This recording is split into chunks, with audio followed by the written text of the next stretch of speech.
Neste exato momento, enquanto você assiste a este vídeo, trilhões de processos irreversíveis estão acontecendo dentro do seu corpo. Seu coração bombeia sangue. Seus neurônios disparam sinais elétricos. Suas células queimam glicose e liberam calor. Cada um desses processos segue uma direção única no tempo. Jamais vemos o sangue fluir de volta para o coração espontaneamente. Jamais vemos o calor se reconcentrar em glicose. Jamais vemos os sinais neurais reverterem seu caminho. Mas aqui está o problema que mantém físicos acordados à noite. As equações fundamentais da física funcionam perfeitamente nos dois sentidos. Se você pegar as leis de Newton e inverter o tempo, elas continuam válidas. Se você pegar as equações de Maxwell do eletromagnetismo e rodar o relógio ao contrário, elas ainda funcionam. Até mesmo as equações da mecânica quântica são simétricas no tempo. Matematicamente, não existe nada nas leis fundamentais da natureza que proíba o tempo de correr para trás. E, no entanto, você nunca viu um ovo quebrado se remontar. Nunca viu fumaça se recondensar em madeira queimada. Nunca viu uma xícara de café se aquecer espontaneamente, absorvendo o calor do ar mais frio ao redor. Por que essa asimetria brutal existe? Por que o universo só anda para a frente se as próprias regras que o governam não fazem distinção entre passado e futuro? A resposta vai muito além de simples termodinâmica. Ela toca nas condições iniciais do Big Bang, na natureza fundamental da entropia, e possivelmente na verdadeira razão pela qual a consciência existe. Antes de descartarem isso como filosofia abstrata demais, saibam que o que vou mostrar tem consequências experimentais reais e mensuráveis.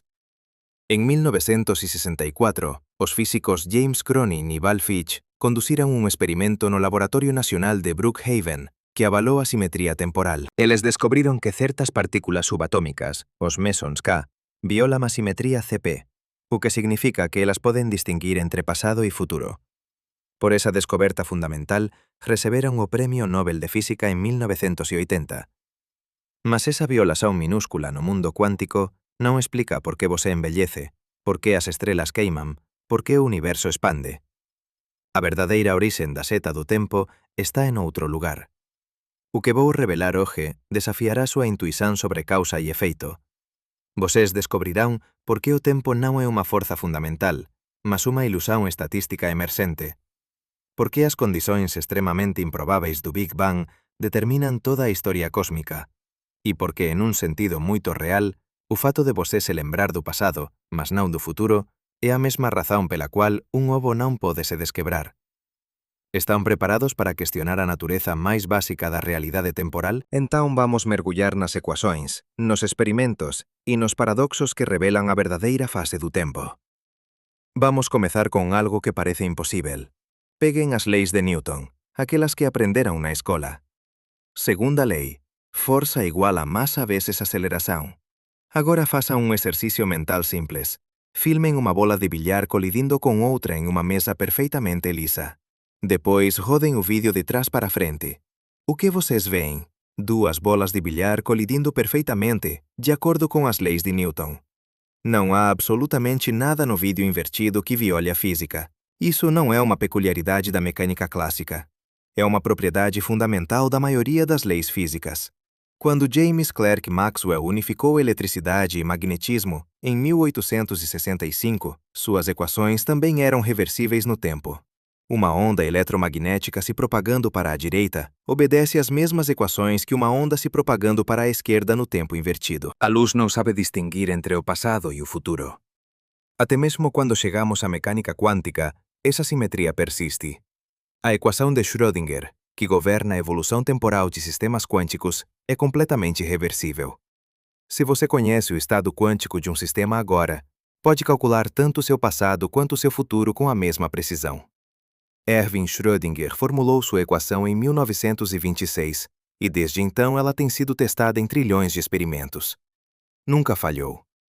E nunca mostrou preferência temporal. Mas aqui está o absurdo gritante.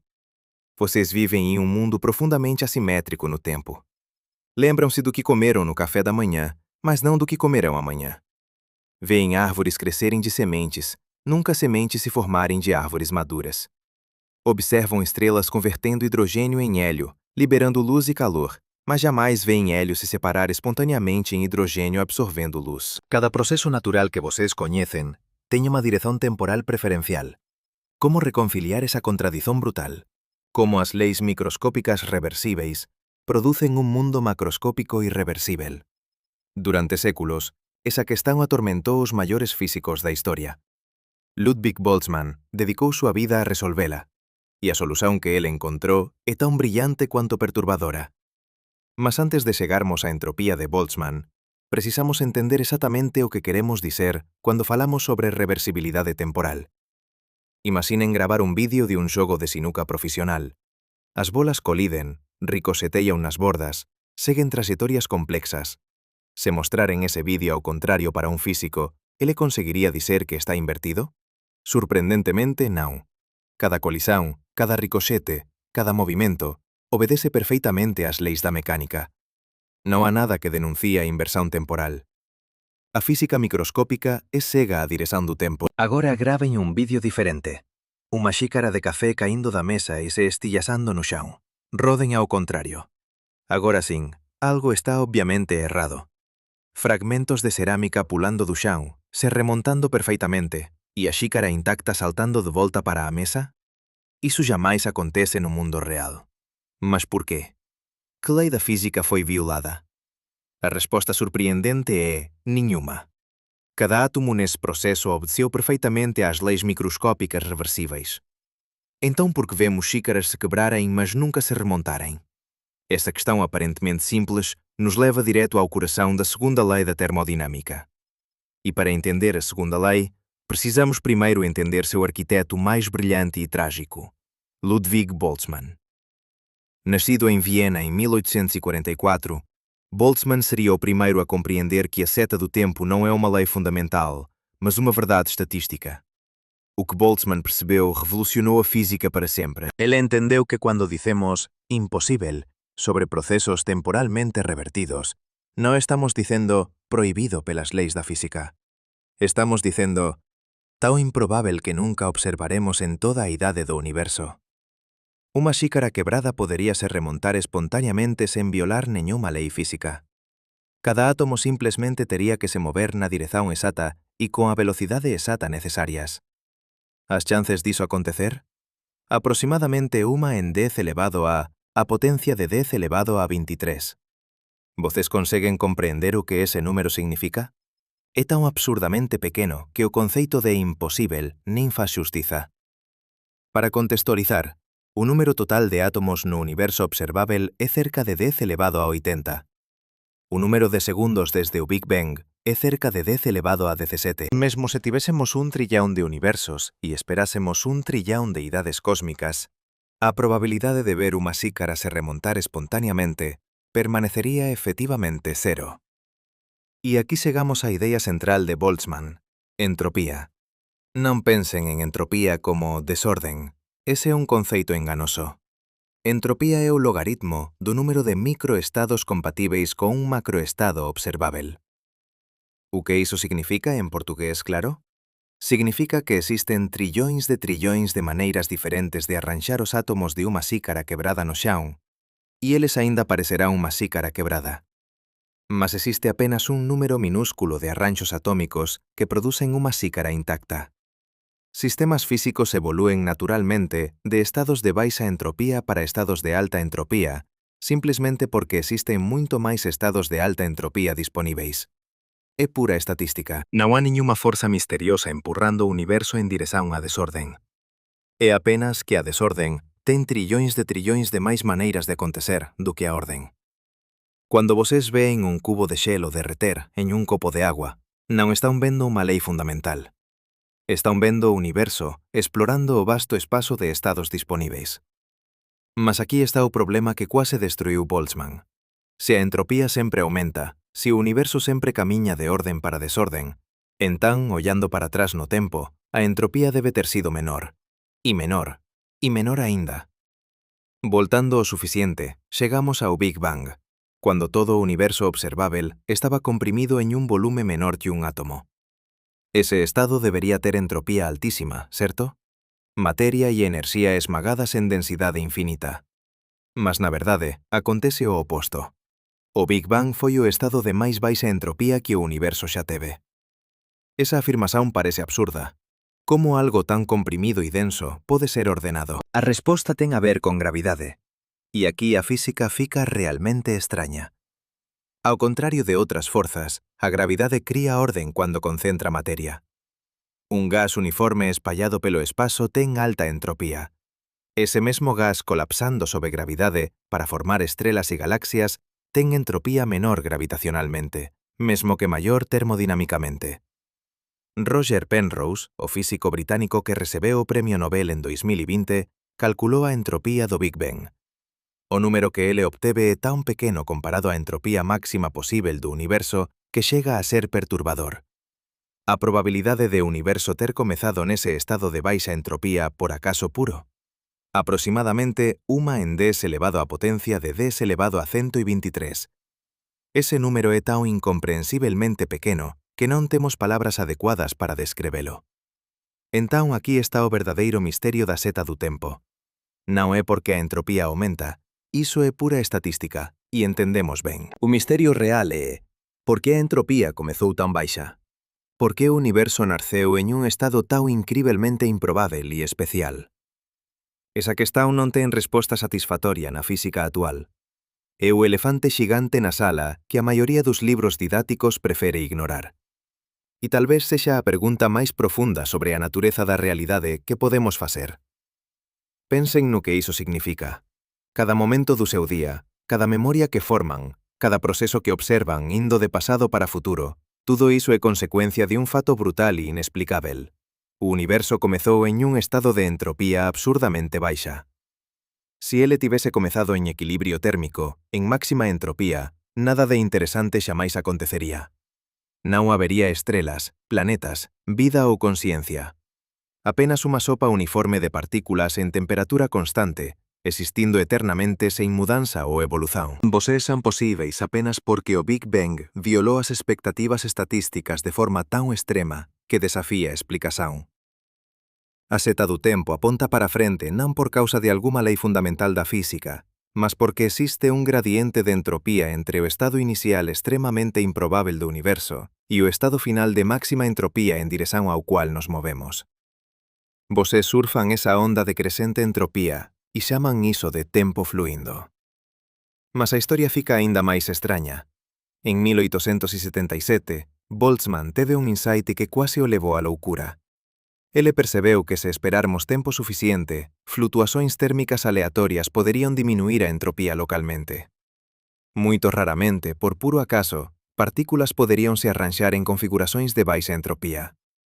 Estatísticamente, iso debe acontecer. E se acontece, entón cerebros completos con memorias falsas deberíanse formar espontaneamente moito máis frecuentemente do que civilizacións inteiras evoluindo de maneira normal. Ese paradoxo terrível ficou coñecido como cerebros de Boltzmann. Se o universo é infinito no tempo e espazo, entón flutuacións cuánticas deberían producir observadores con memorias completamente fabricadas moito máis frecuentemente do que observadores reais con historias causais genuínas.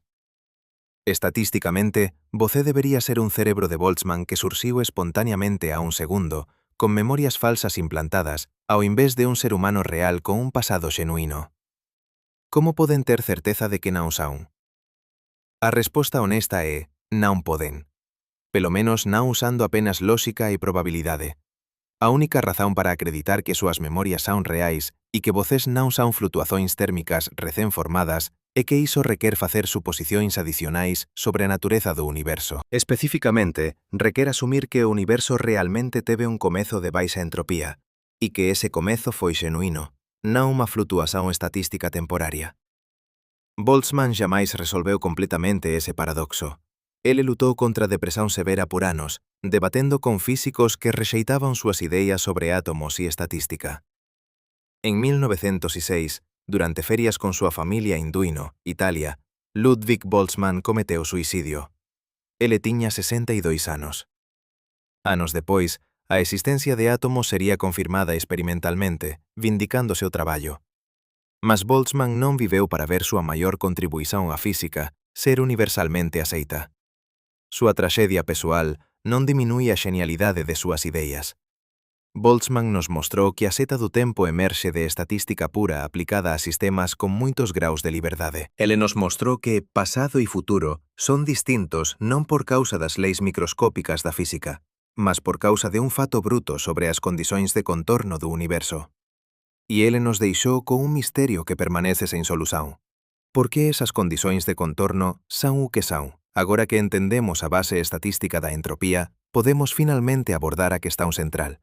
Se as ecuações son reversibles, o que exactamente cría a irreversibilidade que observamos? A resposta ten a ver con información, con un número astronómico de partículas envolvidas en cualquier proceso macroscópico, e con un conceito que os físicos chaman de coarse graining, ou granulación grosa.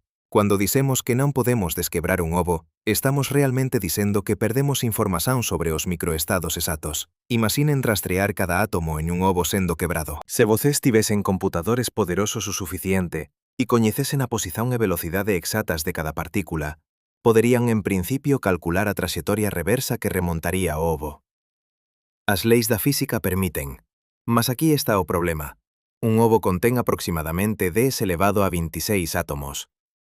A información necesaria para especificar o estado exacto de todos eles é literalmente maior do que a capacidade de armacenamento de cualquier computador posível construído con materia no universo observável. Entón, cuando dicemos que procesos son irreversibles, estamos admitindo que na práctica operamos con información incompleta. Non rastreamos átomos individuais, rastreamos variáveis macroscópicas, temperatura, presión, volume.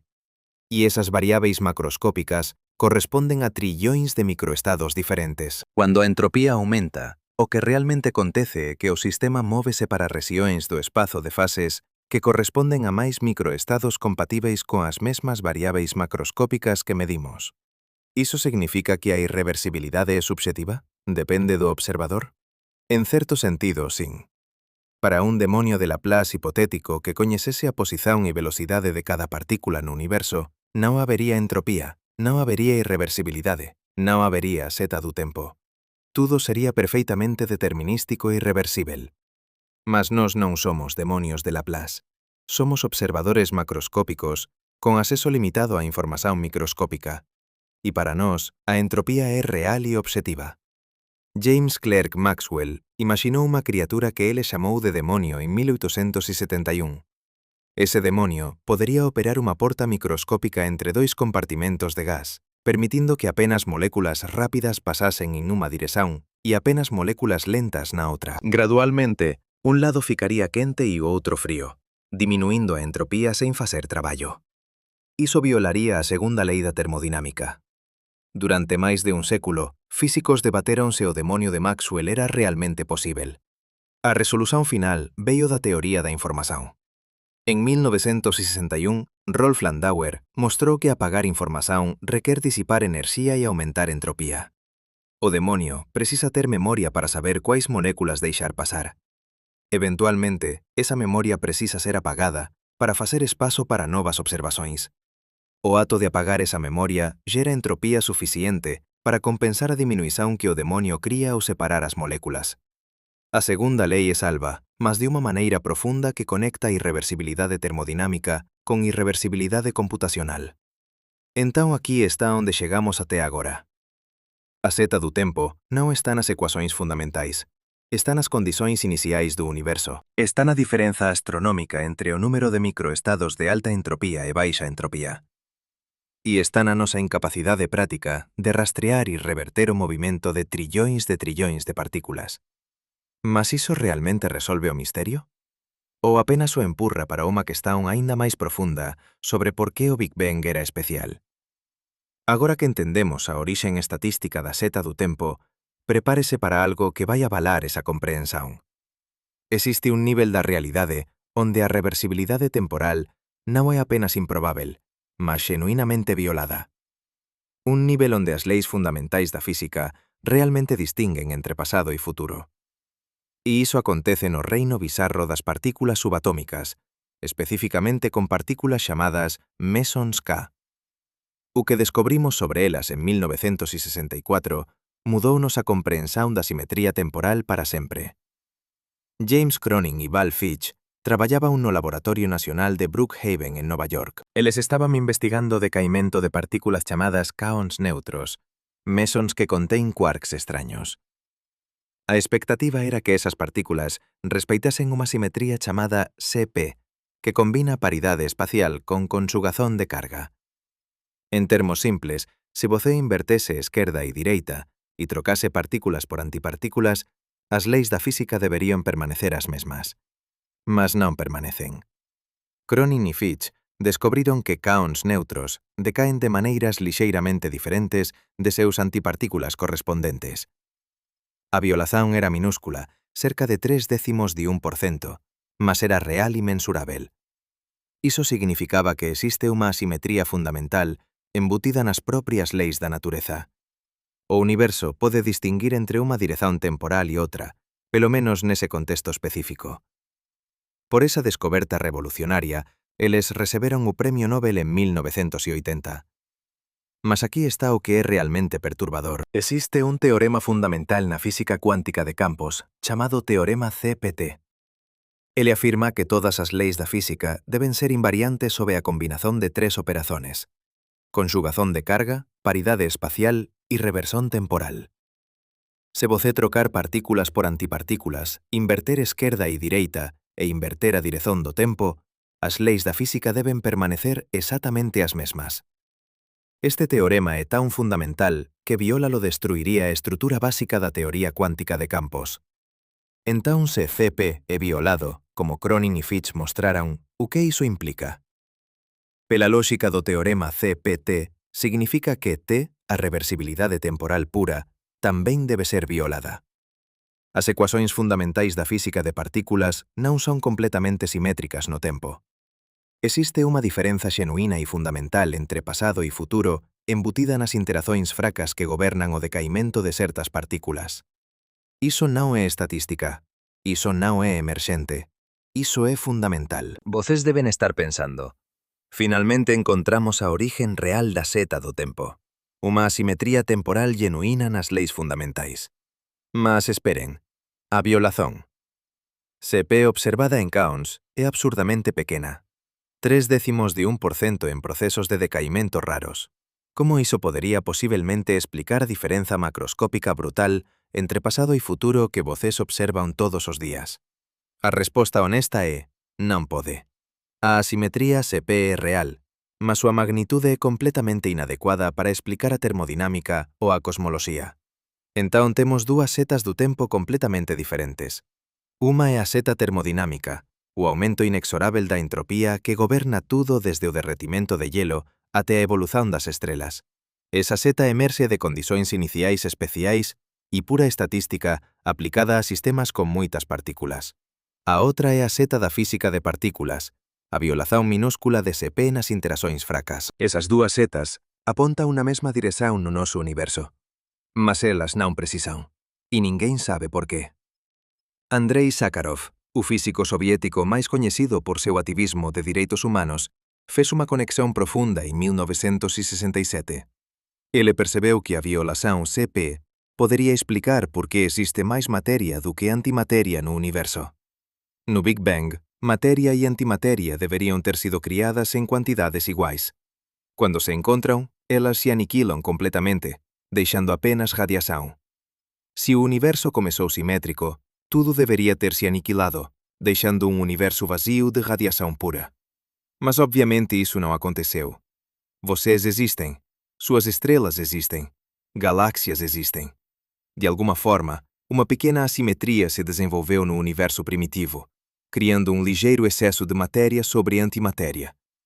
Por cada bilhão de pares de partícula-antipartícula que se aniquilaram, uma única partícula de matéria sobreviveu. Toda a matéria que vocês veem, cada átomo em seus corpos, cada estrela no céu, é o remanescente desse minúsculo desequilíbrio.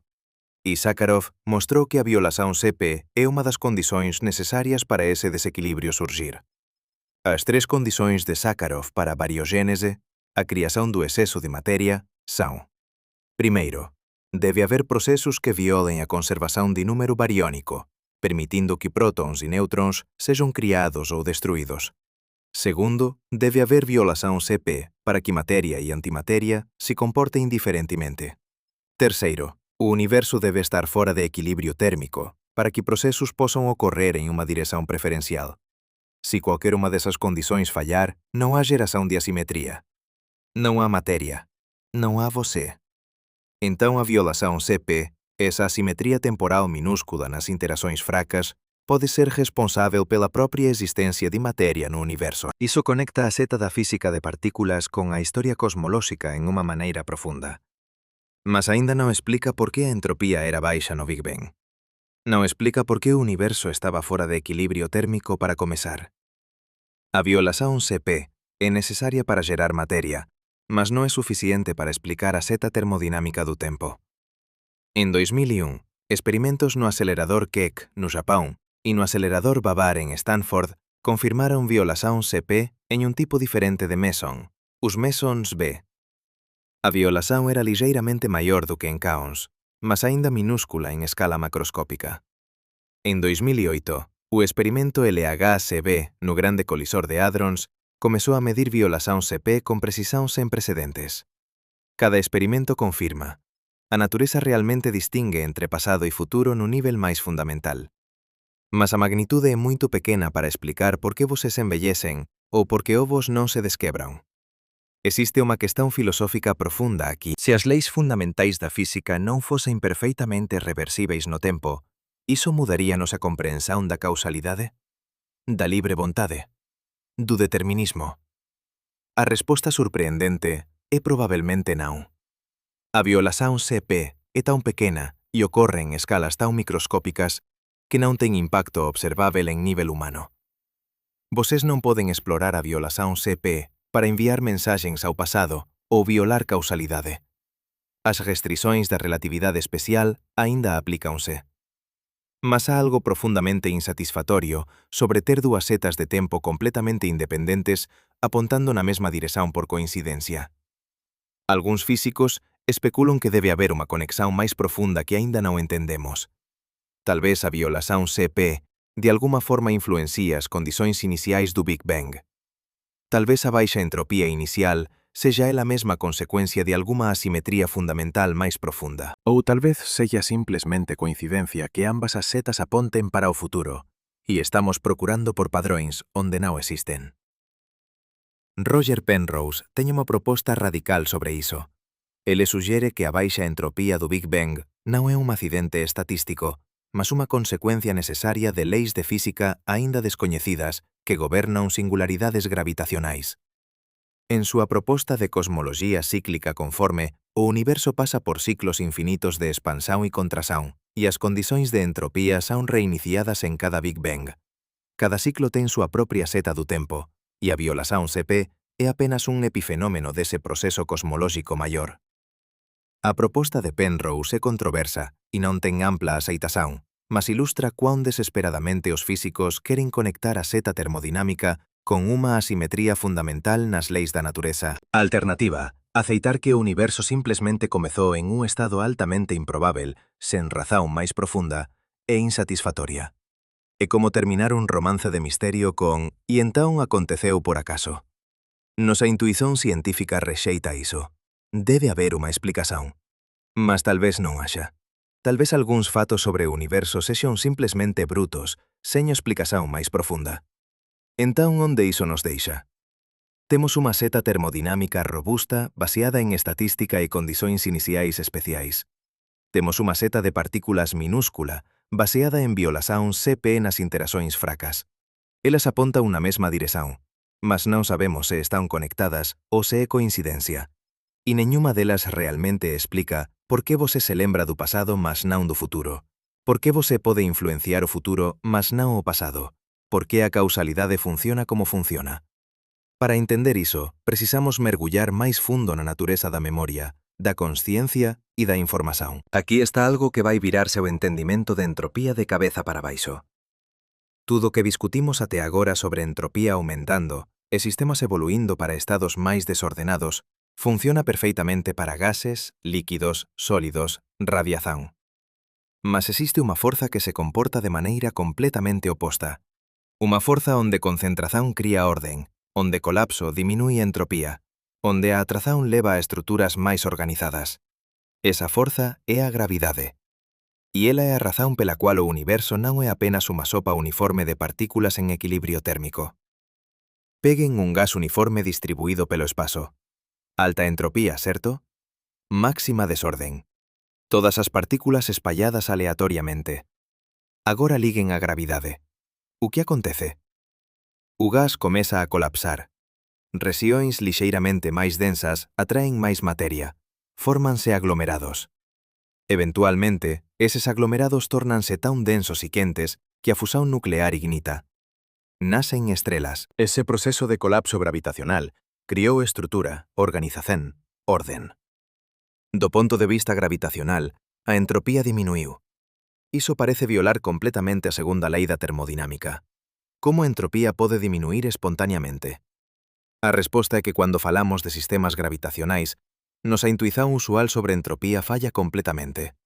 Para gases normais en unha caixa, máxima entropía significa distribuición uniforme. Para sistemas gravitacionais, máxima entropía significa máximo colapso. Un buraco negro, o obxeto máis colapsado posível, teña máxima entropía permitida pela física. Iso é completamente oposto ao que acontece con cualquier outra forza. Jacob Bekenstein, traballando en Princeton no inicio dos anos 70, foi o primeiro a propor que buracos negros teñen entropía. El estaba tentando reconciliar termodinámica con buracos negros, que parecían violar a segunda lei ao destruir permanentemente a entropía de cualquier coisa que caíse neles. Bekenstein argumentou que buracos negros deben ter súa propia entropía proporcional á área de seus horizontes de eventos, non ao seu volume.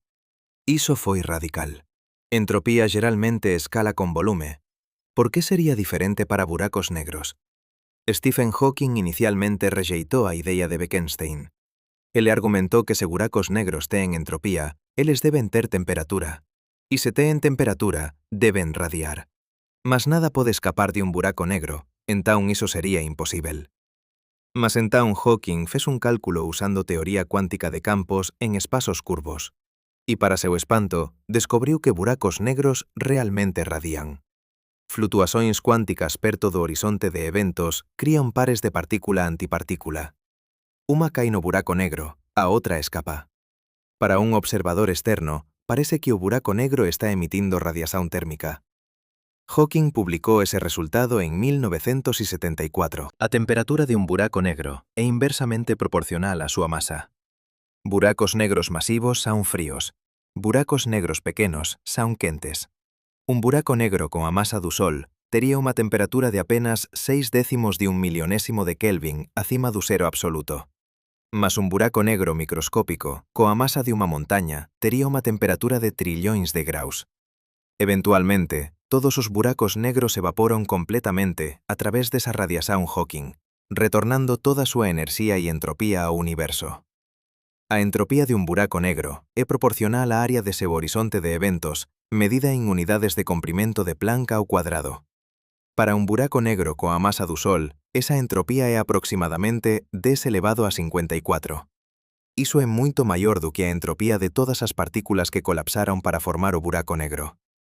Cuando materia colapsa gravitacionalmente para formar un buraco negro, a entropía do sistema aumenta enormemente. Buracos negros son os obxetos de máxima entropía no universo, a pesar de seren os obxetos máis ordenados e simples que existen. Pensen no que iso significa. O destino final de toda estrutura no universo, se esperarmos tempo suficiente, é colapsar en buracos negros. E buracos negros representan o estado de máxima entropía posível para unha dada cuantidade de materia en unha rexión de espazo. Entón a seta termodinámica do tempo, no contexto cosmolóxico, aponta de un universo uniforme sen buracos negros para un universo cheio deles. E eventualmente, a través da radiación Hawking, aponta para un universo onde até os buracos negros evaporaron, deixando apenas radiación fría e diluída. Mas aquí está o paradoxo perturbador. Se vocês comprimiren materia suficiente en un volume pequeno o bastante, a entropía gravitacional eventualmente domina completamente sobre a entropía termodinámica normal. Un buraco negro é o estado de máxima entropía, mas tamén é o estado de mínima complexidade. É descrito por apenas 3 parámetros: masa, carga eléctrica e momento angular. Nada máis importa. Todas as informações sobre o que caeu no buraco negro son perdidas. Iso é coñecido como o teorema sen cabelo dos buracos negros, probado por varios físicos, incluindo Werner Israel e Brandon Carter nos anos 60 e 70. Entón temos unha contradición aparente. Buracos negros teñen entropía máxima, o que suxere que conteñen o máximo de información posível. Mas tamén teñen complexidade mínima, descrita por apenas 3 números, o que suxere que destruíron toda a información. Para onde foi a información sobre todos os átomos, todas as estruturas complexas que caíron no buraco negro? Iso é coñecido como o paradoxo da información dos buracos negros, e é un dos problemas máis profundos na física teórica moderna. Hawking originalmente acreditaba que a información era xenuinamente destruída cando caía en buracos negros. Iso violaría a unitariedade da mecánica cuántica, o principio de que a información nunca pode ser criada ou destruída, apenas transformada. Leonard Susskind e Gerard Hooft discordaron vehementemente. Eles argumentaron que a información debe de alguma forma ser preservada na radiación Hawking que o buraco negro emite en cuanto evapora. Iso levou a décadas de debate acalorado que ficou coñecido como as aspas subliñado quote subliñado 17 subliñado. En 2004, Hawking finalmente admitiu que estaba errado. Ele concedeu a Susskind e Hooft que a información probablemente é preservada. Mas como exactamente iso acontece permanece un misterio. A radiación Hawking emerxe do horizonte de eventos onde flutuacións cuánticas ocorren. Mas como esa radiación pode conter información sobre o que caíu no buraco negro moito tempo atrás? A materia que caíu está agora profundamente dentro do horizonte, causalmente desconectada do horizonte onde a radiación emerxe. Como a información podería transferirse? A solución máis promisora envolve algo chamado principio holográfico. Proposto por T. Hooft e refinado por Susskind nos anos 90, o principio holográfico afirma que toda a información contida en un volume de espazo pode ser descrita por teoría definida na fronteira dese volume. É como un holograma, onde unha imaxe tridimensional é codificada en unha superficie bidimensional. A entropía de Bekenstein-Hawking, sendo proporcional á área, non ao volume, é evidencia para ese principio. Se o principio holográfico estiver correto, entón a información sobre o que caíu en un buraco negro nunca realmente vai para dentro. Ela é codificada na superficie do horizonte de eventos e gradualmente liberada na radiación Hawking, conforme o buraco negro evapora. Non há perda de información, non há violación de unitariedade, non há contradición con mecánica cuántica. Mas iso ten unha implicación bizarra. O interior tridimensional do buraco negro é de alguma forma redundante, unha descrición alternativa da mesma información codificada bidimensionalmente no horizonte. Algúns físicos van aínda máis lonxe. Eles suxeren que todo o noso universo tridimensional pode ser holográfico, unha proxección de información codificada en unha fronteira distante bidimensional. Juan Maldacena descubriu en 1997 unha correspondencia matemática exata entre certos tipos de teorías gravitacionais en 5 dimensões e teorías cuánticas de campos en gravidade en 4 dimensões. Esa correspondencia ADS/CFT é a realización máis concreta do principio holográfico e revolucionou a física teórica. Se noso universo for holográfico, o que iso significa para a natureza da realidade? Significa que tudo que voses experimentan, todo átomo, toda forza, toda partícula, pode ser completamente descrito por información codificada en unha fronteira distante do universo. A gravidade, o espazo, o tempo, tudo sería emerxente, non fundamental. A descrición fundamental sería unha teoría cuántica sen gravidade vivendo en unha dimensón a menos.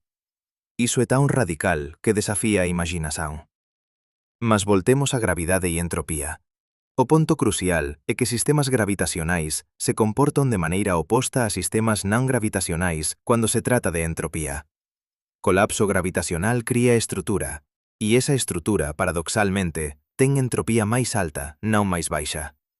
Iso é porque o universo pode comezar en un estado aparentemente desordenado de alta densidade no Big Bang, mas na verdade ter baixa entropía gravitacional. Conforme o universo expande e a gravidade agrupa materia en estrelas, galaxias e eventualmente buracos negros, a entropía aumenta enormemente. Roger Penrose enfatiza ese punto. Ele argumenta que a baixa entropía do Big Bang é primariamente unha cuestión de entropía gravitacional. O universo primitivo era extremamente uniforme e suave, sen estrutura gravitacional significativa.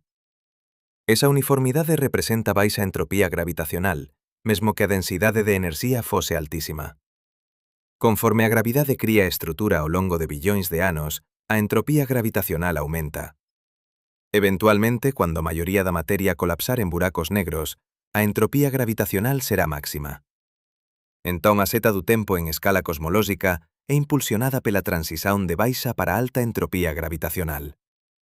Do universo suave e uniforme post-Big Bang para o universo estruturado de hoxe con galaxias e estrelas, para o futuro universo dominado por buracos negros, e finalmente para o universo frío e vacío após os buracos negros evaporaren.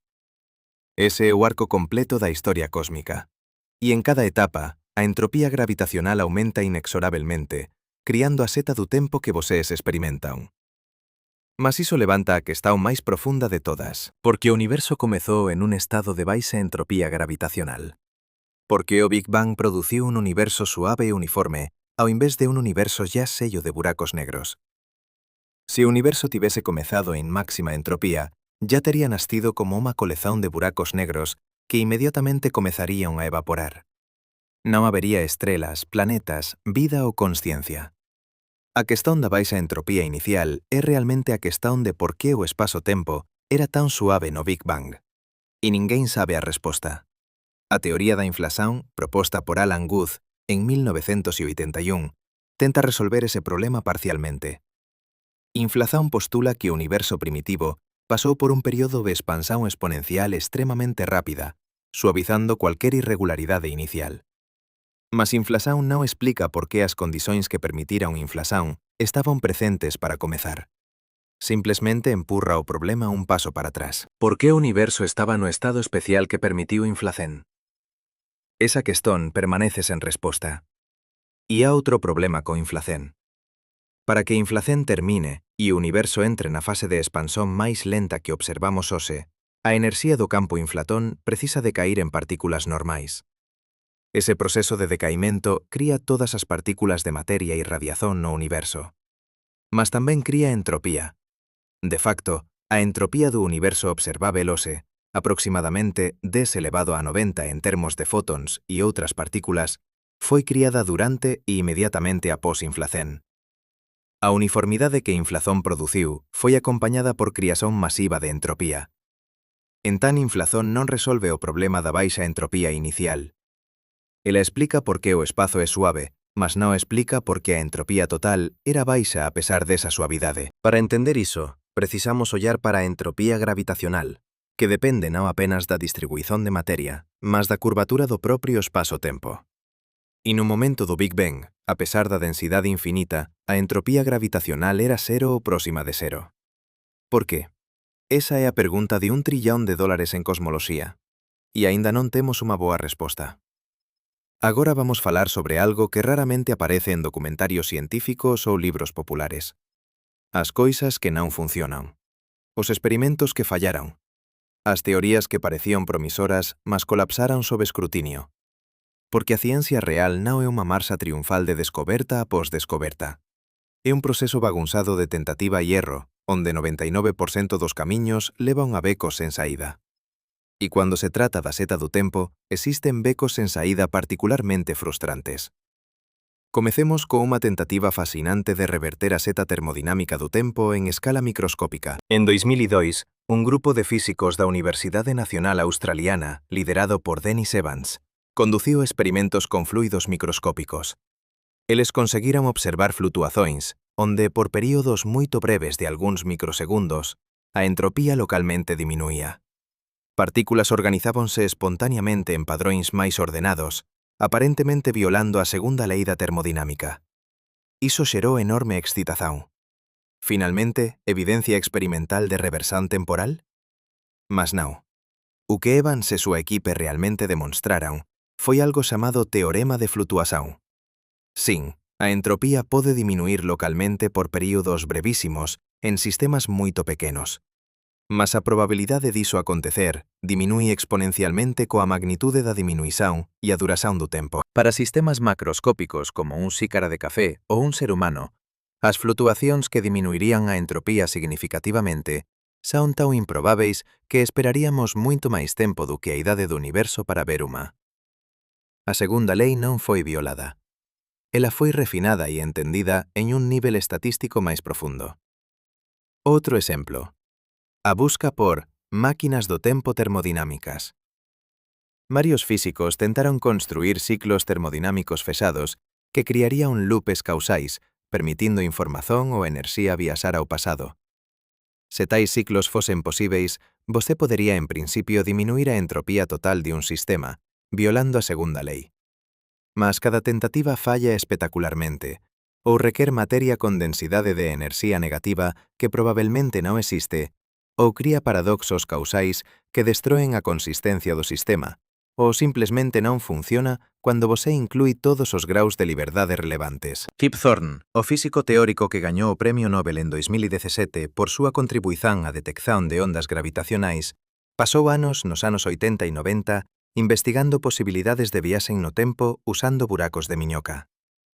Buracos de miñoca son túneis hipotéticos a través do espazo-tempo que poderían conectar rexións distantes do universo. Thorne e seus colaboradores mostraron que se você pudese manter un buraco de miñoca aberto e manipular súas extremidades, você podería criar unha máquina do tempo. Mas há problemas insuperáveis. Primeiro, manter un buraco de miñoca aberto requer materia exótica con densidade de enerxía negativa. Efeitos cuánticos como o efeito Casimir poden producir enerxía negativa en escalas microscópicas, mas ninguén sabe se é posíbel criar e manter a cuantidade necesaria para estabilizar un buraco de miñoca atravesável. Segundo, Stephen Hawking proposa a conjectura de protezón cronolóxica, argumentando que as leis da física conspiran para prevenir viaxe temporal macroscópica. Sempre que você tenta criar unha máquina do tempo, flutuacións cuánticas destroen o aparato exactamente no momento en que se tornaría funcional. Esa conjectura nunca foi probada rigorosamente, mas todos os escenarios específicos de máquinas do tempo analizados en detalle sofren de problemas fatais. Radiación cuántica acumúlase e destroi o buraco de miñoca. Paradoxos causais surxen. O espazo-tempo tórnase singular.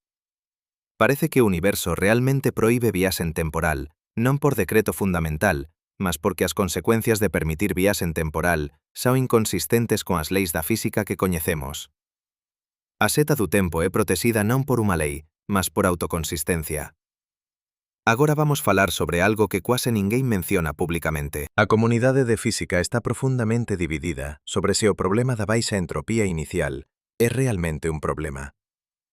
Aproximadamente metade dos cosmólogos pensa que é unha cuestión lexítima e profunda que precisa de explicación. A outra metade pensa que é un pseudoproblema, que estamos simplesmente perguntando por qué, un nivel a máis do que a física pode responder, e que debemos aceitar as condicións iniciais como un fato bruto sen explicación máis profunda. Sean Carroll, físico teórico no California Institute of Technology, está firmemente no primeiro campo.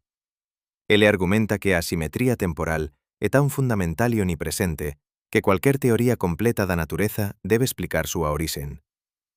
Carroll propón que noso universo pode ser parte de un multiverso eterno, onde buracos negros eventualmente evaporan e producen novos universos bebés a través de flutuacións cuánticas. Neses universos bebés, as condicións iniciais son automáticamente de baixa entropía. É unha idea enxeñosa, mas completamente especulativa e actualmente non testável. Do outro lado está David Albert, filósofo da física na Universidade de Columbia. Albert argumenta que pedir unha explicación para as condicións iniciais do universo é pedir demais. As leis da física nos dicen como o universo evolúe dado un estado inicial, mas non poden nos dizer por que ese estado inicial particular foi realizado ao invés de outro. Esa é unha cuestión que está alén do escopo da física, entrando en metafísica ou teoloxía. Debemos simplesmente aceitar que o Big Bang aconteceu con as propiedades que teve e seguir en frente. Mas há un problema con esa posición. Se non tentarmos explicar a baixa entropía inicial, estamos esencialmente dicendo que a seta do tempo non ten explicación física. É apenas un fato bruto sobre noso universo particular. Iso parece insatisfactorio para moitos físicos. A física ten sido extremamente ben sucedida explicando fenómenos aparentemente disparatados a través de principios unificadores profundos. Desistir de explicar a seta do tempo parece unha capitulación prematura. Existe tamén a que está embarazosa de axuste fino. A baixa entropía inicial do universo não é apenas um pouco improvável, é absurdamente, incompreensivelmente improvável. Roger Penrose calculou que a probabilidade de obter as condições de uniformidade observadas no Big Bang por acaso puro é 1 em 10 elevado a potencia de 10 elevado a 123. Para colocar iso en perspectiva, o número total de partículas no universo observável é apenas 10 elevado a 80. O número de configurações posíveis desas partículas é cerca de 10 elevado a 10 elevado a 80. A improbabilidade das condições iniciais ultrapasa até iso en un factor tan grande que nosa linguaxe matemática mal consegue expresalo. Cuando algo é tan improbável, a maioría dos cientistas suspeita que há unha explicación máis profunda. Talvez as condições iniciais non foron sorteadas aleatoriamente de todas as posibilidades. Talvez exista algún mecanismo físico que selecciona condições de baixa entropía. Ou talvez existan trillóns de universos con condições iniciais diferentes e apenas observamos o noso porque somos produto desas condições especiais. Iso é raciocinio antrópico e é profundamente controverso. O principio antrópico afirma que observamos o universo ter as propiedades que ten porque se tivese propiedades diferentes non estaríamos aquí para observalo. Aplicado a baixa entropía inicial, non é surpreendente observar baixa entropía inicial porque apenas universos con baixa entropía inicial poden producir estruturas complexas como estrelas, planetas e vida.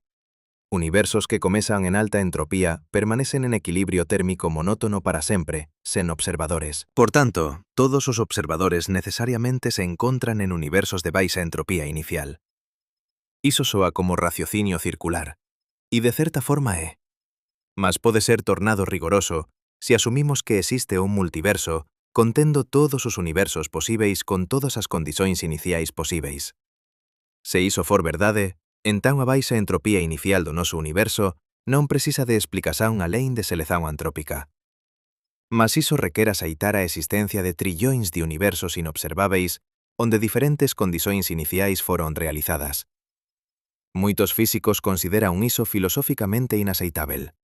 Estamos realmente dispostos a postular infinitos universos inobserváveis apenas para evitar admitir que non sabemos por que o noso universo é especial? Leonard Susskind, un dos criadores da teoría das cordas, abraza totalmente o multiverso. Ele argumenta que a teoría das cordas naturalmente produce unha paisaxe de aproximadamente 10 elevado a 500 solucións diferentes, cada unha correspondendo a un universo posível con diferentes leis físicas e condições iniciais. A maioría deses universos sería inhóspita a vida, mas con 10 elevado a 500 posibilidades é inevitável que algúns teñan as condições certas. E necesariamente nos encontramos en un deses raros universos hospitaleiros. Mas aquí está o problema que ninguén resolve satisfactoriamente. Mesmo no contexto do multiverso, você precisa especificar unha medida de probabilidade sobre os diferentes universos posíveis. Sen unha medida de probabilidade, você non pode calcular cuán probável é encontrarse en un universo con propiedades específicas. E diferentes escollas de medida dan respostas radicalmente diferentes. Algúns físicos, incluindo Don Page na Universidade de Alberta, argumentan que sob medidas razoáveis, universos como o noso con baixa entropía inicial son aínda máis improbáveis no multiverso do que en un universo único. O multiverso non resolve o problema de axuste fino, el pode até pioralo. Entón, onde iso nos deixa? Temos unha questão profunda, a orixen da baixa entropía inicial, que pode ou non ter resposta física. Temos propostas especulativas envolvendo multiversos e universos bebés que non poden ser testadas con tecnoloxía actual. Temos metade da comunidade asando que é un problema real e a outra metade asando que deberíamos aceitar condições iniciais como fato bruto. E temos debates filosóficos sobre raciocinio antrópico que non ten resolución clara. Esa é a bagunza real da física de fronteira. Non tan limpa cuanto documentarios facen parecer, non é? Agora vamos conectar tudo iso de volta á súa experiencia pessoal. Porque você se lembra do café da mañá de hoxe, mas non de amanhã. Porque você pode decidir agir e influenciar o futuro, mas não pode mudar o passado. A resposta não é apenas filosófica ou psicológica. É profundamente física. E envolve entropia, informação e a natureza fundamental da consciência. Prepare-se, porque o que vou revelar tornará impossível pensar sobre memória da mesma forma novamente. Primeiro, vamos entender o que é uma memória fisicamente.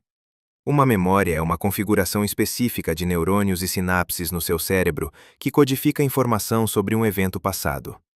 Formar uma memória requer energia. Neurônios disparam, sinapses fortalecem, proteínas são sintetizadas. Todo esse processo gera calor e aumenta a entropia. Você literalmente não pode formar memória sem aumentar a entropia do universo. Memória tem um custo termodinâmico. E esse custo aponta em apenas uma direção temporal. Agora imagine tentar formar uma memória do futuro. Como isso funcionaria fisicamente? Seu cérebro teria que configurar neurônios em um padrão que codifica informação sobre eventos que ainda não aconteceram. Mas os eventos futuros ainda não influenciaram causalmente seu cérebro. A información sobre eles non existe en ningún lugar accesível. Non há sinal físico vindo do futuro que seu cérebro posa detectar e codificar. A causalidade na relatividade funciona para frente no tempo, non para atrás. Entón, memorias do futuro son físicamente imposíveis sob as leis da física que coñecemos. Mas espere, as ecuações fundamentais da física son reversibles no tempo. Entón, por que a causalidade funciona para frente? A resposta novamente é entropía. Procesos co aumentando entropía crían correlações que chamamos de relações causais. Cando você toca unha bola de billar e ela rola, dicemos que tocar causou o movimento. Mas físicamente, o que aconteceu é que un estado inicial altamente específico e improbável evoluiu para estados subsecuentes máis probáveis de alta entropía. O calor xerado pelo atrito, o son da colisão, esas disipacións irreversibles crían a aparencia de causalidade. Se você pudese reverter perfeitamente todas as velocidades de todas as partículas envolvidas, a bola rolaría de volta e batería no seu dedo. E você diría que a bola tocando o seu dedo causou você a mover a mão? Do ponto de vista das ecuacións microscópicas, ambas as descrições son igualmente válidas. Mas do ponto de vista termodinámico, apenas unha direzón envolve aumento de entropía, disipación de calor, criación de irreversibilidade. E esa é a direzón que chamamos de para frente no tempo, e onde vemos causalidade operar. Hans Reichenbach, filósofo alemán que traballou na interfase entre física e filosofía nos anos 50, propós que a direzón da causalidade é definida pela direzón de aumento de entropía. Non é unha coincidencia que causas precedan efeitos e que a entropía aumente. Son dois aspectos do mesmo fenómeno físico. A asimetría temporal en causalidade é consecuencia da asimetría temporal en entropía. E ambas rastrean de volta as condições iniciais especiais do Big Bang. Pense sobre o que iso significa para libre arbitrio e escolla. Cando você decide levantar seu brazo, neuronios disparan en seu córtex motor. Sinais eléctricos viaxan por seus nervos, músculos contraen, seu brazo se move. Todo ese proceso é acompañado por aumento de entropía. Calor é xerado. ATP é consumido. Gradientes químicos son disipados. A decisão está embutida en unha cadeia causal irreversible que aponta para frente no tempo. Você pode decidir sobre o futuro porque seu cérebro pode iniciar cadeias causais que se propagam para frente. Mas você non pode decidir sobre o pasado porque cadeias causais non se propagam para atrás. Mas aquí está algo profundamente perturbador. Se a direzón da causalidade é apenas consecuencia da direzón da entropía, e a direzón da entropía é apenas consecuencia de condições iniciais especiais, entón a aparente asimetría entre pasado e futuro é un accidente cosmológico. En un universo diferente con condições iniciais diferentes, a entropía podería diminuir ao invés de aumentar. E nese universo, causalidade sería invertida. Memórias se formarían sobre o futuro ao invés do passado, e o livre arbítrio operaria sobre o passado ao invés do futuro. Isso parece absurdo. Como poderíamos ter memórias do futuro? Como poderíamos mudar o passado? Mas essas intuições estão baseadas em nossa experiência em um universo de baixa entropia inicial. Elas não são verdades lógicas necessárias, são contingências da história cosmológica. Se realmente existe um multiverso com todos os universos possíveis, então existem universos onde a seta do tempo aponta na direção oposta. E os habitantes desses universos achariam nossa direção temporal igualmente absurda. Ludwig Boltzmann especulou sobre isso em seu famoso artigo de 1898.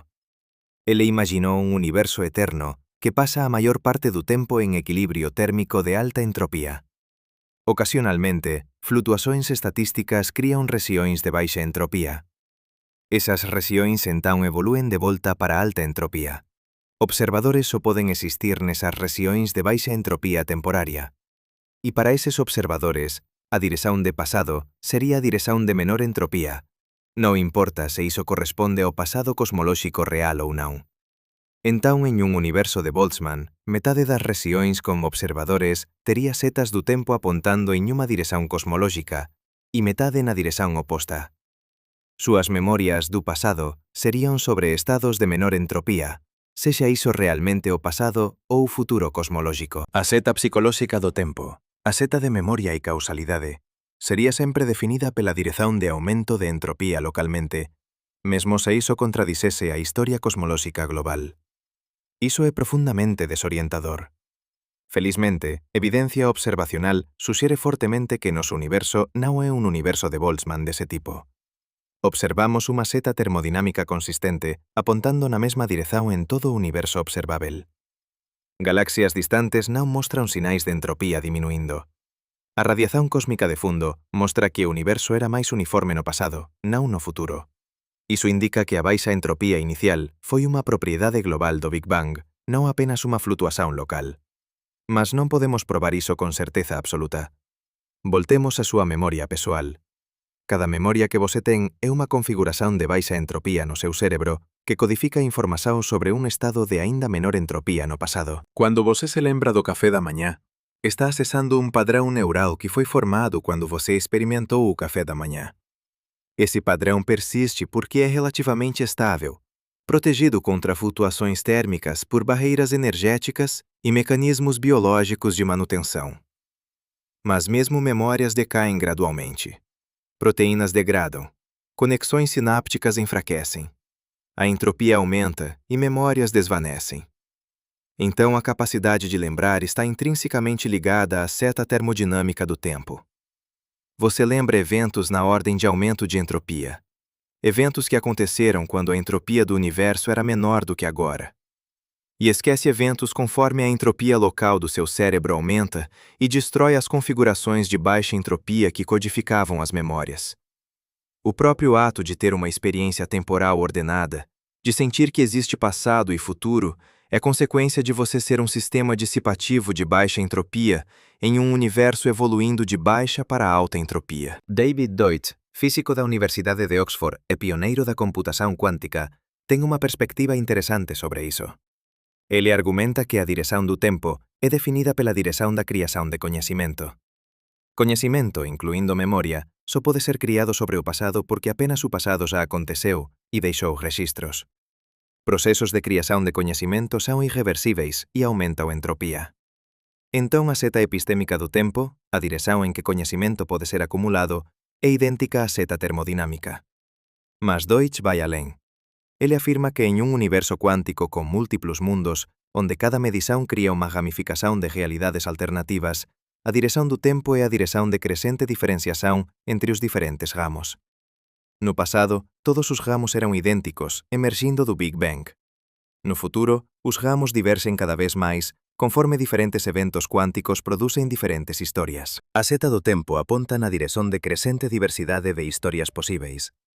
Esa é uma ideia bonita, mas depende de aceitar a interpretação de muitos mundos da mecânica quântica, que é controversa.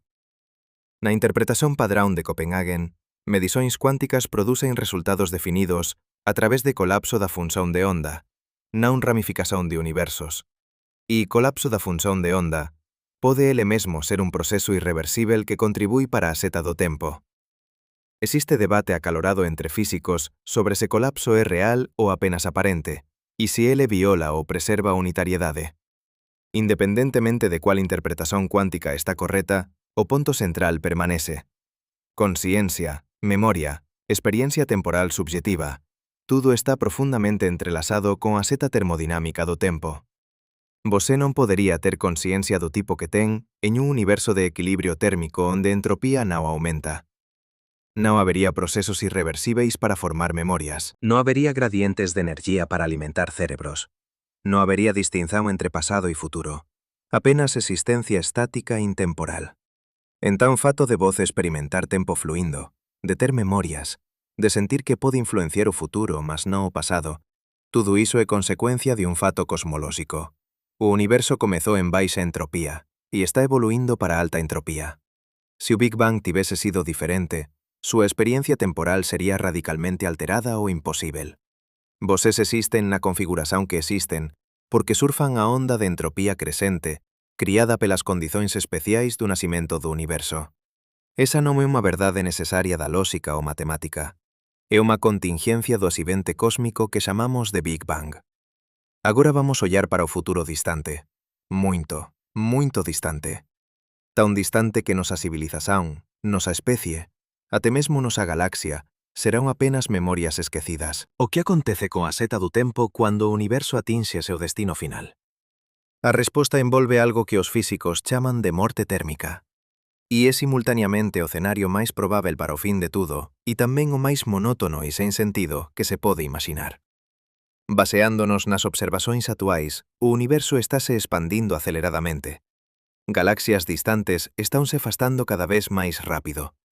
Esa expansión é impulsionada por algo que chamamos de enerxía escura, unha forma misteriosa de enerxía que permella todo o espazo e ase como antigravidade.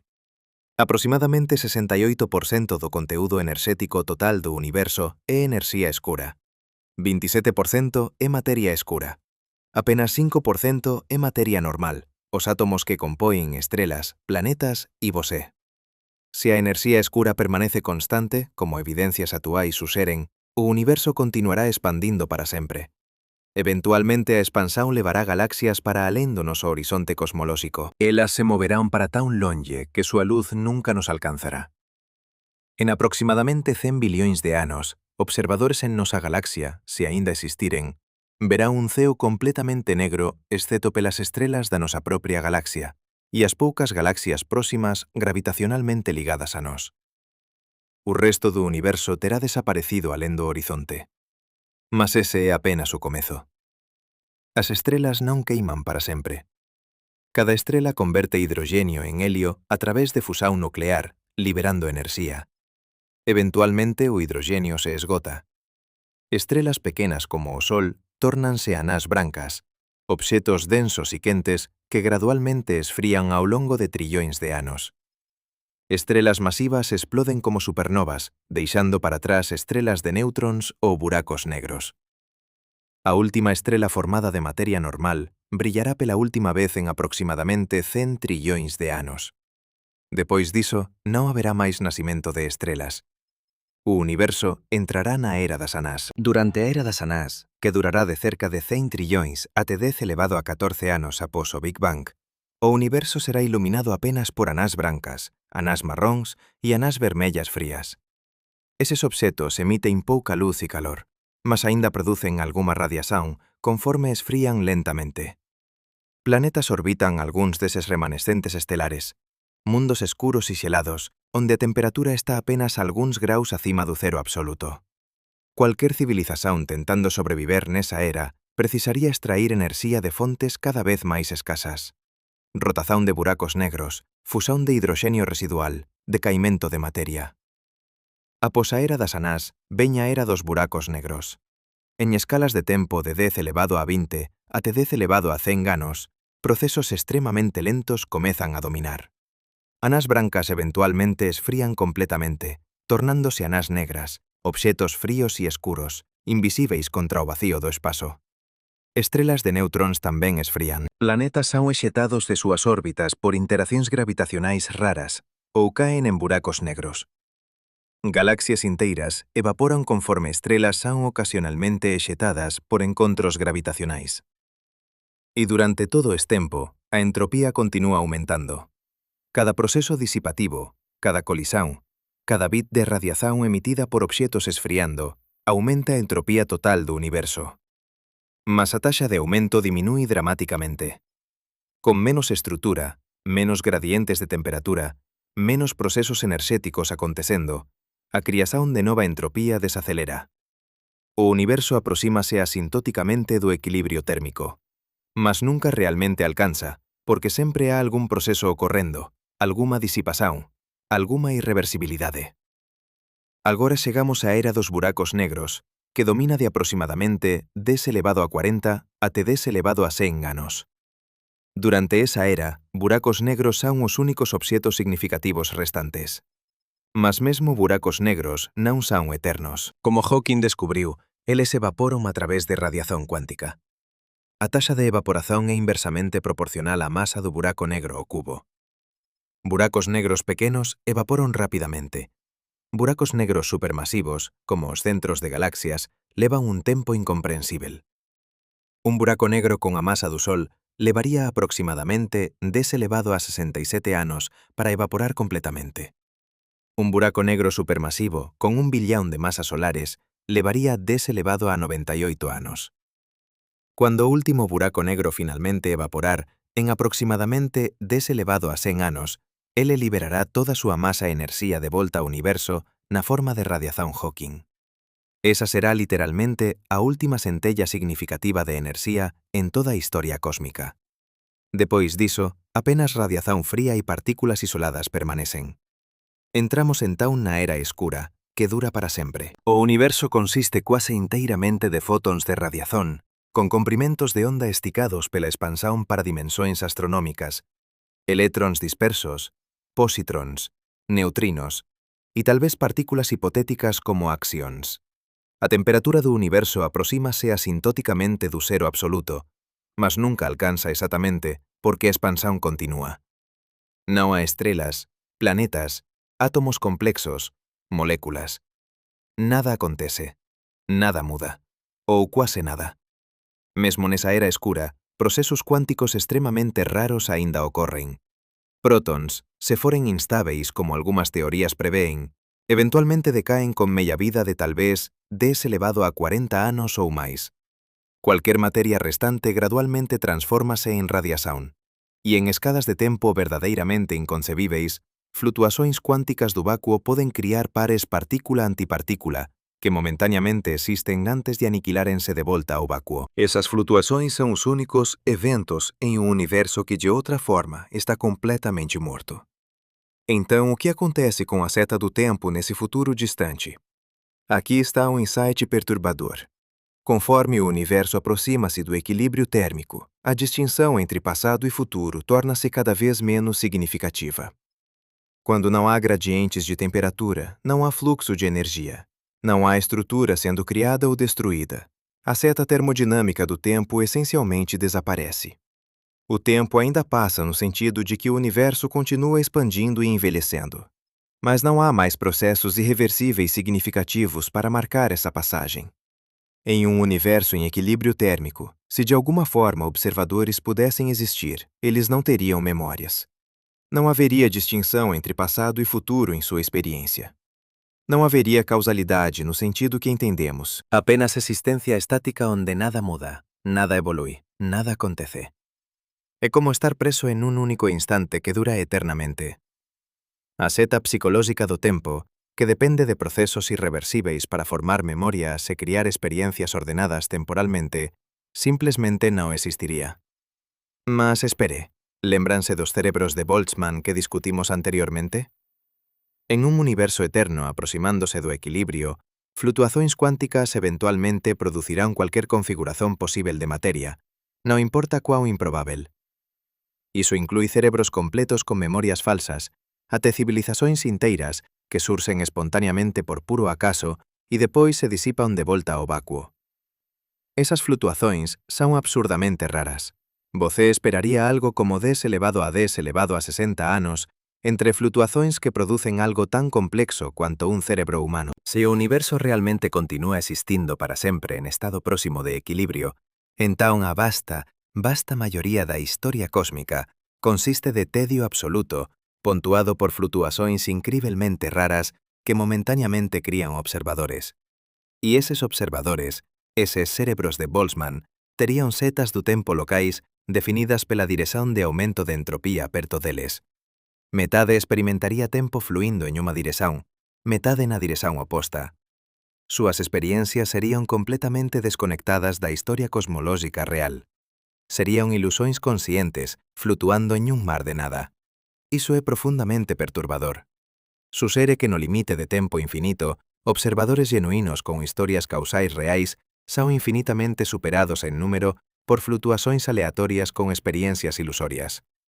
Estatisticamente, você deveria ser um cérebro de Boltzmann flutuante ao invés de um ser humano real. O fato de que você aparentemente não é pode ser evidência de que o universo não é eterno dessa maneira.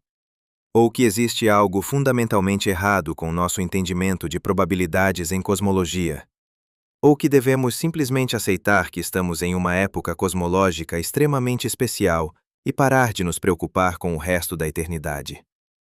Freeman Dyson, o físico que morreu em 2020, especulou sobre possibilidades de vida e consciência sobreviverem indefinidamente, até mesmo em um universo esfriando.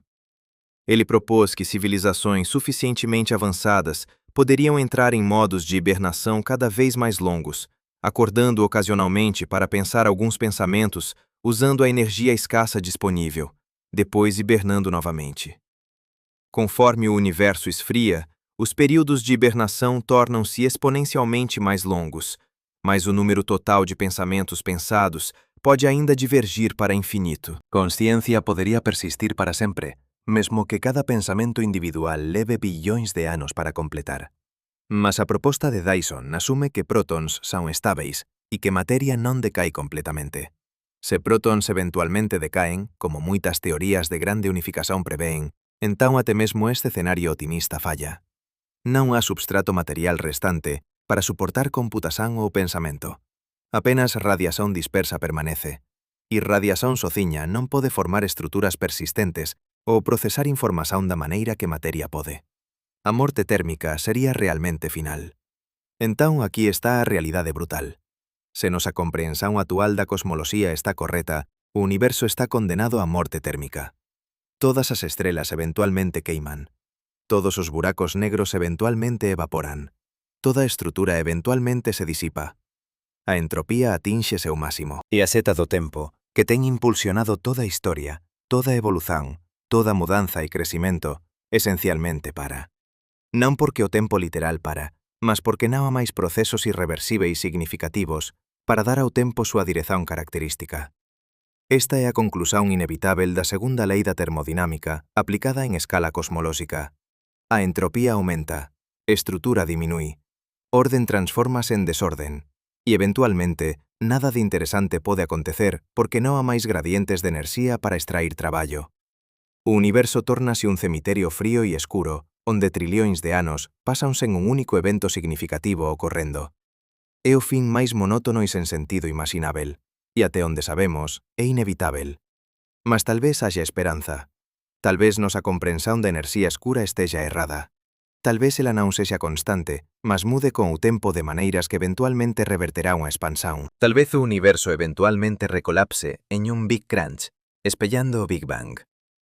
Nese escenario, a entropía aumentaría durante o colapso, mas diferentemente da expansión, colapso gravitacional pode criar estrutura ao invés de destruíla. Galaxias colidirían, estrelas formaríanse a taxas dramáticas, até mesmo novos buracos negros nacerían do caos.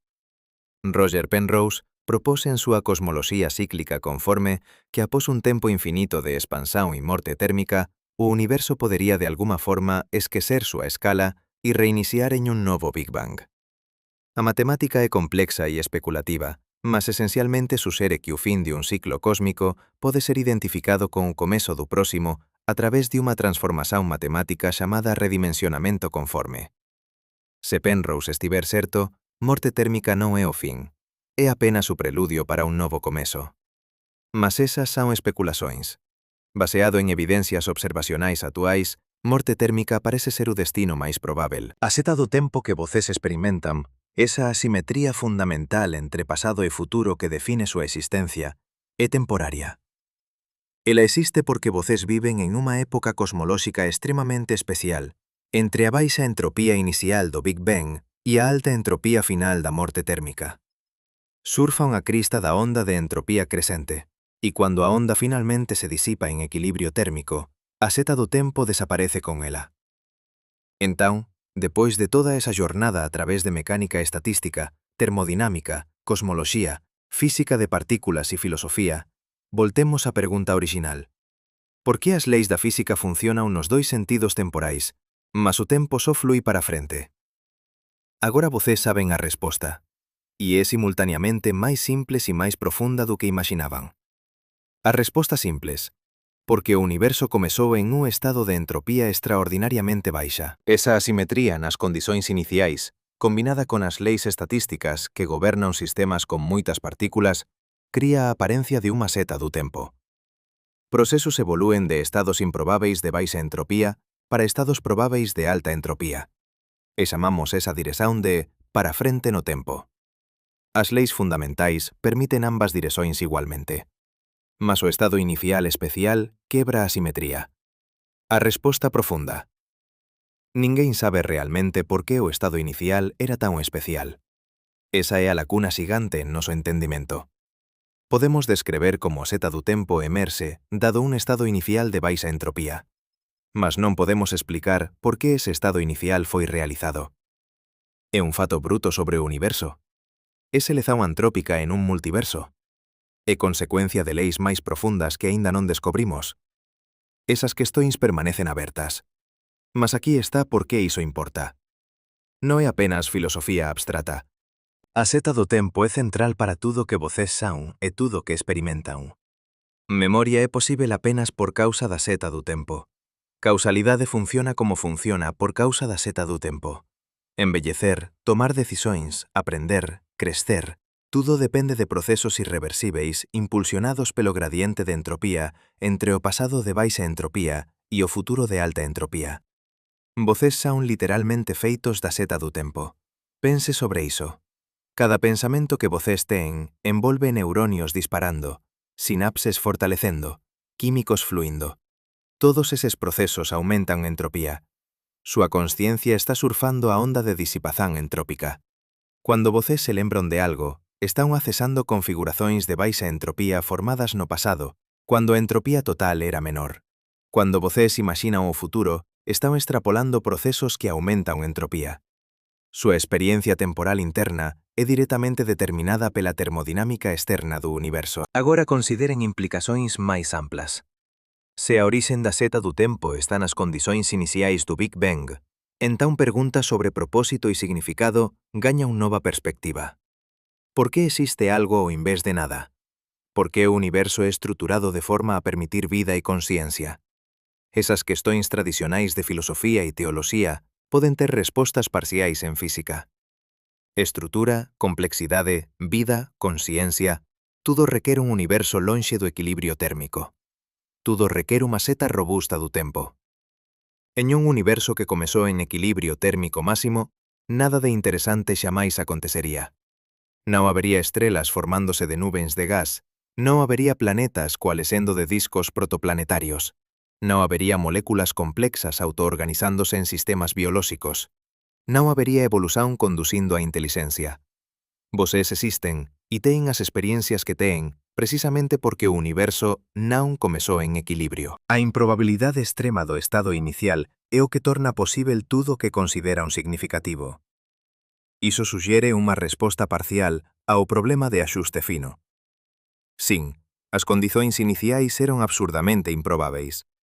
Mas apenas universos con condicións iniciais improbáveis producen observadores capaces de preguntar sobre condicións iniciais. Se houvese moitos universos con variadas condicións iniciais, apenas aqueles con baixa entropía inicial terían físicos se preguntando por que a entropía era baixa. É raciocinio antrópico novamente, mas agora aplicado especificamente a entropía ao invés de constantes físicas. Algúns físicos axan iso profundamente insatisfactorio. Parece como evitar a questão ao invés de responder. E talvez sexa, mas tamén pode ser a resposta xenuína. Talvez non exista explicación máis profunda para as condicións iniciais alén de é asín que foi. Así como non há explicación para por que existen 3 dimensóns espaciais ao invés de 4, ou por que a carga eléctrica ven en múltiplos de E. Algúns fatos sobre a natureza poden ser irredutíveis, non deriváveis de principios máis fundamentais. Mas mesmo se aceitarmos iso, descobrimos algo profundo. Descobrimos que a experiencia temporal que consideramos tan obvia e fundamental non é unha característica necesaria da realidade. É unha característica contingente que depende de condicións especiais. En outros universos posíveis, ou en outras épocas cosmolóxicas de noso propio universo, a distinción entre pasado e futuro podería ser moito diferente ou inexistente. Nosa experiencia de agora, movéndose inexorablemente para frente, é específica de criaturas vivendo en épocas cosmolóxicas de baixa entropía. O filósofo Hugh Price, da Universidade de Cambridge, argumenta que físicos teñen unha tendencia infeliz de asumir que a dirección do tempo é fundamental, cuando na verdade é emerxente. Eles constroen teorías onde causalidade e setas temporais son colocadas a man, ao invés de derivadas de principios máis básicos. Price defende unha abordaxe en que ele chama de visão de lugar neñún no tempo, onde teorizamos sobre o universo sen asumir cualquier dirección temporal preferencial. Apenas cuando adicionamos condicións de contorno, como baixa entropía no Big Bang, a seta do tempo emerxe. Esa perspectiva ten profundas implicacións filosóficas, suxere que pasado e futuro non son categorías metafísicas fundamentais, mas descricións dependentes de contexto que facen sentido apenas relativamente a un gradiente de entropía. En un universo sen tal gradiente, distincións entre causas e efeitos, antes e depois, memoria e predición, simplesmente non se aplicarían. A propia estrutura de noso pensamento temporal é moldada por accidentes cosmolóxicos. Agora pensen sobre libre arbitrio. Se a dirección da causalidade emerxe de condicións iniciales, e se súas decisións están embutidas en cadeas causales irreversibles que flúen para frente no tempo, o que iso diz sobre a ciencia e escolla? Algúns filósofos argumentan que libre arbitrio xenuíno requer que o futuro sexa aberto de unha maneira que o pasado non está. Você pode escoller entre futuros posíveis, mas non pode mudar o pasado fixo. Mas se esa asimetría é meramente consecuencia de termodinámica, non metafísica fundamental, tal vez libre arbitrio sexa tamén emerxente ao invés de fundamental. Daniel Dennett, filósofo cognitivista, argumentaría que libre arbitrio é perfeitamente compatível con determinismo físico. O que importa non é se súas escollas son determinadas por leis físicas, mas se emerxen de procesos deliberativos en seu cérebro que responden a razóns e intensóns.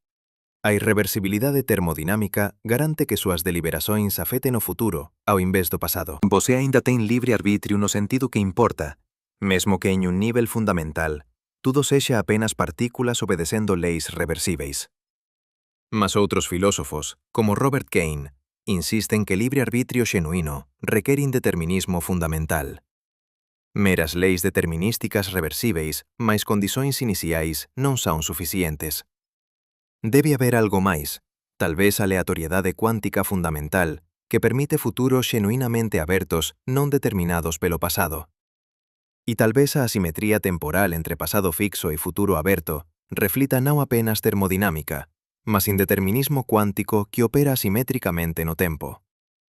Esas questões non ten respostas definitivas, mas o que aprendemos sobre a seta do tempo ilumina os debates. Agora sabemos que a experiencia de unha distinción robusta entre pasado inmutável e futuro aberto non é garantida por leis fundamentais da física. É garantida por condicións iniciais especiais e estatística de sistemas con moitas partículas. En épocas cosmológicas diferentes ou universos diferentes, esa distinción podería ser moito máis fraca ou ausente. E iso debe nos facer questionar quais aspectos de nosa experiencia e intuición son confiáveis guías para a estrutura fundamental da realidade. Entón, onde nos deixa? Con profundo misterio no centro da física.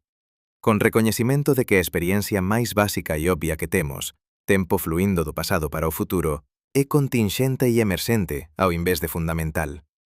Con questionamento sobre propósito e significado en un universo condenado á morte térmica. E tal vez con apreciación de cuán extraordinariamente sortudos somos de viver en unha época cosmolóxica onde a seta do tempo é robusta, onde estrutura pode formar, onde consciencia pode emerxir e contemplar súa propia existencia. Voses non están simplesmente no universo. Voses son o universo, unha parte dele que se tornou consciente de sí mesma. E esa autoconsciencia é posível apenas porque voses surfan unha onda de entropía crecente, carregados para frente inexorablemente de baixa entropía pasada para alta entropía futura. Cuando a onda finalmente quebrar en equilibrio térmico bilhões de trillóns de anos a partir de agora, a seta do tempo desaparecerá. Mas, por enquanto, neste momento cosmolóxico extraordinario, vos teñen o privilexio de experimentar tempo, mudanza, crescimento e possibilidade. O que farão com esse privilégio? Essa é uma pergunta que física não pode responder, mas pelo menos agora entendem a estrutura física dentro da qual devem respondê-la. Entendem que passado e futuro não são meras convenções linguísticas, são categorias profundamente entrelaçadas com a natureza fundamental do universo.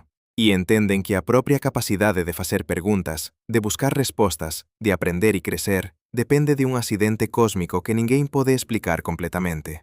Talvez isso seja apropriado. Talvez deveria haver mistério no centro das coisas.